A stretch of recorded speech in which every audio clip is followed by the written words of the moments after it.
तो MP board के class 12th की विद्यार्थियों, प्री बोर्ड के फिजिक्स के पेपर के लिए हम एक प्रश्न पत्र सोल्व करेंगे सॉल्यूशन के साथ में। काफ़ी इम्पोर्टेंट प्रश्न आपको इसमें देखने को मिलेंगे। 100% श्योर पूरे प्रश्न पत्र आने का आपका चांस है। इस प्रश्न पत्र के द्वारा आप काफ़ी अच्छे अंक कवर कर सकते हैं। ये आपका इंग्लिश मीडियम और हिंदी मीडियम दोनों के लिए रहेगा, तो काफ़ी इम्पोर्टेंट प्रश्न पत्र रहने वाला है। तो आपको परीक्षा हॉल में जाने से पहले एक बार आपको जरूर इसको रीड कर कर जाना है, ठीक है। चलिए तो बढ़ते हैं प्रश्न की ओर, काफ़ी इम्पोर्टेंट है। तो देखिए पहला प्रश्न है कि निम्नलिखित में से परवैद्युत पदार्थ के संदर्भ में सत्य कथन है। तो इसका आंसर आपका रहेगा ये ध्रुवी तथा अध्रुवी प्रकार के होते हैं। ज़्यादा समय आपका नहीं लूँगी, कम समय में आपको पूरा प्रश्न पत्र बताने का प्रयास करूँगी, ठीक है। चलिए इसके नीचे आपके इंग्लिश मीडियम वालों के लिए हैं, यहाँ पे मैंने टिक मार्क आपके कर दिए हैं, तो कंप्लीट आपको कर लेना है। दूसरा है कि निम्नलिखित में से कौन से ऐसी परिपथ में अनुनाद संभव है। इसका आंसर आपका रहेगा पहला और तीसरा, एलसी और एलसीआर दोनों ही रहेंगे। इसके नीचे ये आपका इंग्लिश मीडियम वालों के लिए है, कंप्लीट आपको कर लेना है क्योंकि 100% पूरे प्रश्न आपके आने के चांस है, ठीक है। आपको बाद में पछताना ना पड़े, इसके पहले आपको इसको अच्छे से आपको कंप्लीट कर लेना है। परीक्षा हॉल में जाने से पहले आपको एक बार रीड कर कर जाना है, ठीक है। बस केवल इतना आपको करना है। तीसरा है कि एक अवतल दर्पण के दो टुकड़े टूट जाता है, किसी एक टुकड़े के लिए निम्नलिखित में से कौन से बिंदु की स्थिति बदल जाएगी। तो इसका आंसर आपका रहेगा ध्रुव की, ठीक है। इसके बाद में ये आपके इंग्लिश मीडियम वालों के लिए है। और चौथा है प्रकाश विद्युत धारा का मान। इसका आंसर है आपका आपतित प्रकाश की तीव्रता के अनुक्रमानुपाती होता है, ठीक है। चलिए पांचवा है नाभिक का घनत्व सभी नाभिकों के लिए समान होता है, ठीक है। और छठा है बिना बायस पी एन संधि से होल पी क्षेत्र से एन क्षेत्र की ओर विसरित होते हैं, क्योंकि पी क्षेत्र में होल सांद्रता एन क्षेत्र में इनकी सांद्रता से अधिक है, ठीक है। चलिए तो ये आपकी इंग्लिश मीडियम वालों के लिए है, ठीक है।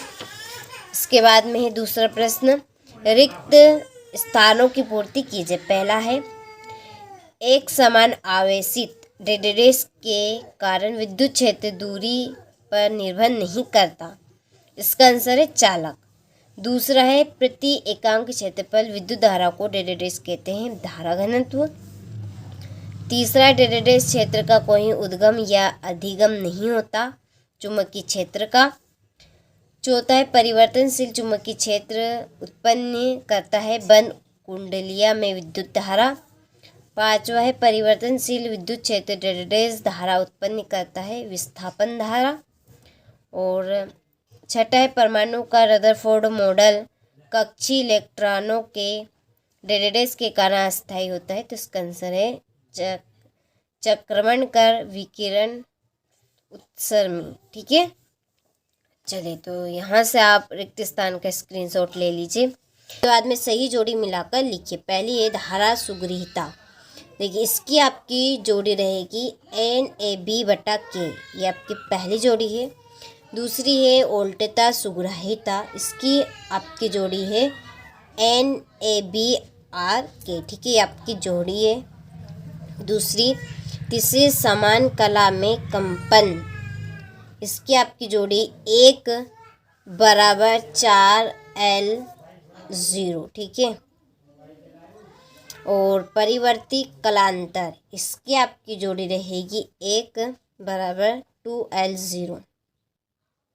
पांचवे त्रिसंयोजी अपमिश्रिक, ठीक है, इसकी आपकी जोड़ी P इक्वल टाइप, ठीक है, ये आपकी पांचवी जोड़ी। और छठी है पंच संयोजी अपमिश्रिक, इसकी आपकी जोड़ी रहेगी N टाइप, ठीक है। चलिए तो यहाँ से स्क्रीनशॉट आप ले लीजिए। इसके बाद में ये इंग्लिश मीडियम वालों के लिए है। चलिए मैं आपके यहाँ पर नंबर डाल देती हूँ, कंप्लीट आपको कर लेना है।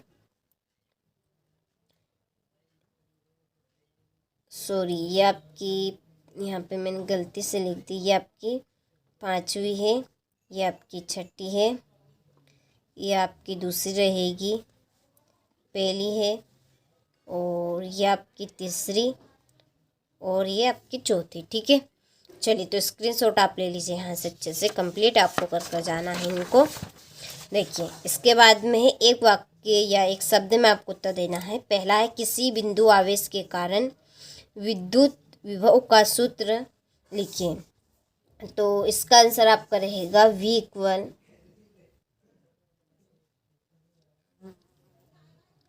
एक बटा 4 पाई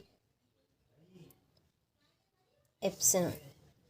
किसी सरल सूक्ष्मदर्शी के लिए बिंब का कोणीय साइज प्रतिबिंब के कोणीय साइज के बराबर होता है, फिर भी यह आवर्धन कैसे प्रदान करता है। तो देखिए इसका आंसर आपका ये यहाँ पर है। ठीक है, कि जब माध्यम के कण तरंग के संचरण की दिशा के लंबवत कंपन करे तो उसे अनुप्रस्थ व तरंग के संचरण कंपन करे तो उसे अनुदैर्ध्य तरंग कहते हैं। ठीक है, तो जब माध्यम के कण तरंग के संचरण की दिशा के लंबवत, ठीक है यहाँ पे लंबवत कंपन करे तो उसे अनुप्रस्थ व अनुदैर्ध्य, ठीक है, अनुदैर्ध्य तरंग के संचरण कंपन करे तो उसे अनुदैर्ध्य तरंग कहते हैं। ठीक है, चलिए इसके बाद में आपका तीसरा कि तरंगों से संबंधित कौन सी परिघटना अनुप्रस्थ एवं अनुदैर्ध्य तरंगों में अंतर करती है। तो इसका आंसर आपका रहेगा। ठीक है, चलिए इसका आपका यह है लेंस की क्षमता।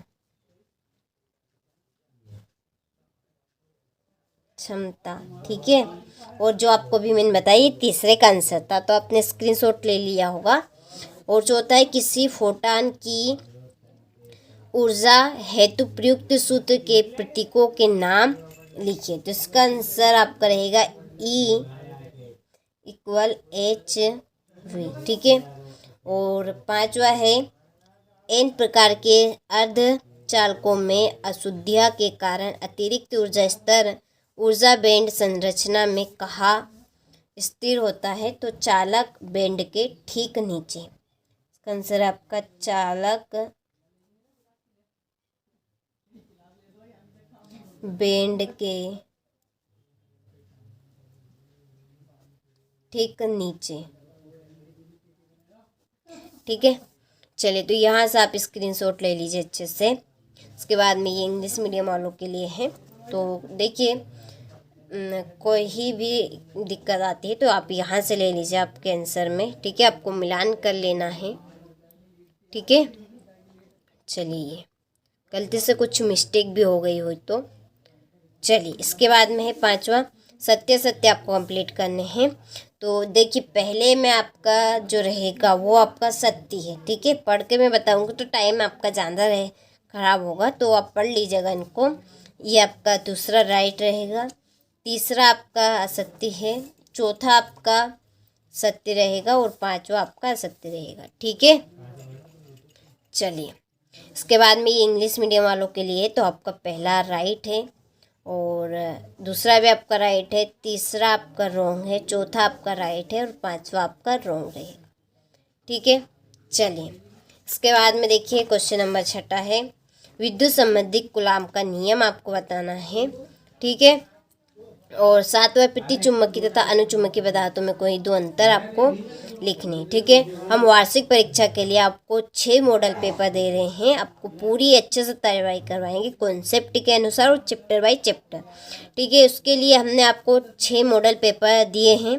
आप यदि लेना चाहते हैं तो डिस्क्रिप्शन में हमने नंबर दे रखे हैं, आप उन नंबर्स पे कॉल कर सकते हैं और कॉल करने के बाद देखिए आपको पूरी जानकारी मिल जाएगी। ठीक है, चलिए 8वां प्रश्न ये आपका रहा, ये आपका 9वां प्रश्न है। इसके बाद में ये आपका 10वां, ये आपका 11वां प्रश्न और इसके बाद में है 12वां प्रश्न। बोर की कक्षा के क्वांटीकरण के प्रतिबंध को डी ब्लॉगले तरंगदैर्घ्य द्वारा ज्ञात आपको करना है। और एक समान आवेशित पतले गोली खोल के बाहर स्थित बिंदु पर विद्युत क्षेत्र ज्ञात आपको करना है। यह आपका 14वां प्रश्न। फिर ये आपका 15वां प्रश्न है, ट्रांसफार्मर का सिद्धांत लिखिए। ट्रांसफार्मर में होने वाली ऊर्जा क्षय के कारण और उसको कम करने के उपाय आपको बताना है। यह आपका 16वां प्रश्न। इसके बाद में आपका ये 17वां प्रश्न, ये 18वां, ये आपको 19वां प्रिज्म के पदार्थ के अपवर्तनांक के लिए सूत्र आपको स्थापित करना है। यह आपका 20वां, बोर के परमाणु मॉडल के आधार पर हाइड्रोजन परमाणु की पहली कक्षा की त्रिज्या के लिए आपको सूत्र स्थापित करने हैं। ठीक है।